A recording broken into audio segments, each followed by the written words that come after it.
Assalamualaikum warahmatullahi wabarakatuh. Perkenalkan, nama saya Abdul Fajri Amsyar, nomor absen 01, jenis 217712.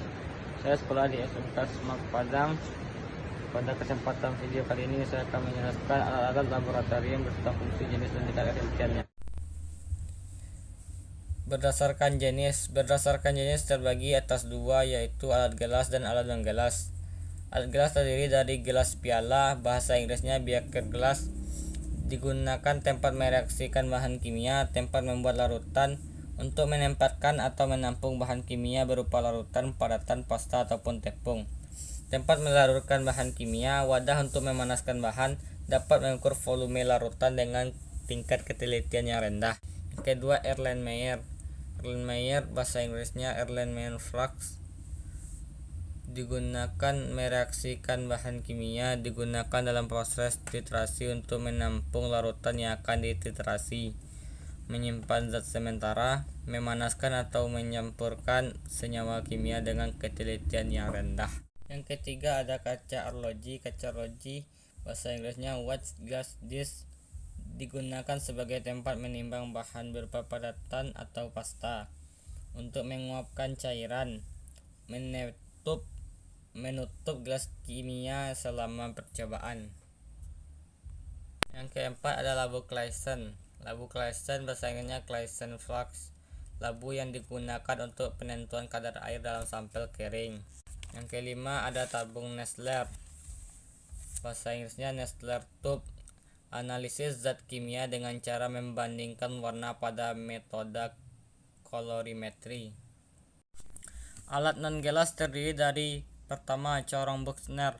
Corong Buchner, bahasa Inggrisnya Buchner funnel, digunakan untuk menyaring larutan dengan menggunakan pompa vakum.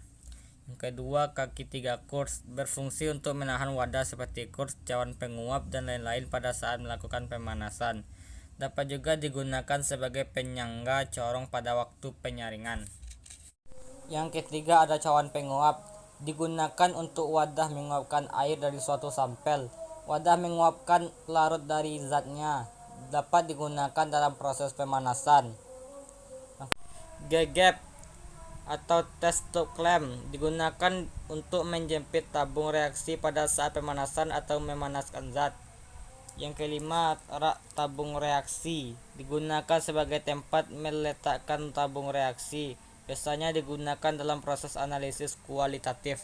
Kemudian berdasarkan fungsi terbagi menjadi 3, yaitu peralatan gelas dasar, peralatan gelas pengukuran, peralatan gelas analisis. Gelas dasar terdiri dari gelas piala, adalah tempat mereaksikan bahan kimia, tempat membuat larutan, untuk menempatkan atau menampung bahan kimia berupa larutan, padatan, atau pasta atau tepung.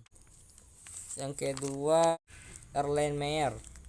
Erlenmeyer mereaksikan bahan kimia, digunakan dalam proses titrasi untuk menampung larutan yang akan dititrasi, menyimpan zat sementara, memanaskan atau menyampurkan senyawa kimia dengan ketelitian yang rendah. Yang ketiga ada tabung Nessler, biasanya digunakan untuk menganalisis zat kimia dengan cara membandingkan warna pada metode kolorimetri. Yang keempat, corong atau bahasa Inggrisnya funnel, membantu memindahkan larutan bahan kimia cair ke wadah lain, menyaring larutan, mempermudah penyaringan. Yang kelima ada pendingin. Pendingin digunakan sebagai pendingin pada saat memanaskan zat yang mudah menguap. Pendingin pada alat reflux mengubah fase uap menjadi fase cair. Peralatan gelas pengukuran. Peralatan gelas pengukuran terdiri dari labu ukur, bahasa Inggrisnya volumetric flask. Fungsi dari labu ukur adalah untuk mengukur spesifik dari larutan atau membuat larutan dengan ketelitian tinggi. Digunakan untuk mengencerkan larutan secara teliti. Yang kedua ada pipet gondok. Pipet gondok digunakan untuk mengambil larutan bahan kimia secara teliti sesuai dengan ukuran pipet. Kemudian gelas ukur, bahasa Inggrisnya graduated cylinder, Fungsi dari gelas ukur adalah untuk mengukur larutan secara kurang teliti namun tetap terukur. Memindahkan larutan atau bahan kimia cair dari satu wadah ke wadah yang lain. 4.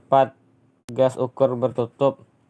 Gas ukur bertutup fungsinya untuk mencegah penguapan dari bahan kimia yang mudah menguap, tidak dirusak atau dikontaminasi oleh udara luar. Kemudian buret. Fungsi buret diantaranya adalah untuk mengukur volume larutan dengan ketelitian tinggi, khususnya pada proses titrasi. Tempat zat peniter. Buret pada umumnya dipasang pada statif dengan bantuan klem penjepit. Kemudian peralatan gelas analisis. Peralatan gelas analisis terdiri dari 1. Termometer. Termometer terbagi pula menjadi 2, ada termometer alkohol dan ada termometer air raksa.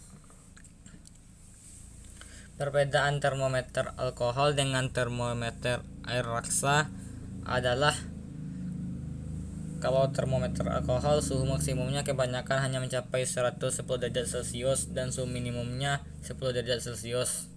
Sedangkan termometer air raksa suhu maksimumnya mencapai 240 derajat Celcius dan suhu minimumnya mencapai 40 derajat Celcius. Yang kedua, hygrometer. Hygrometer ini adalah alat untuk mengukur kelembapan udara. Yang ketiga, ada piknometer. Piknometer ini adalah alat untuk mengukur massa jenis atau densitas suatu fluida. Kemudian ada neraca kasar. Neraca kasar digunakan untuk menimbang zat dengan ketelitian rendah, 2 angka di belakang koma. Yang kelima, neraca analitik.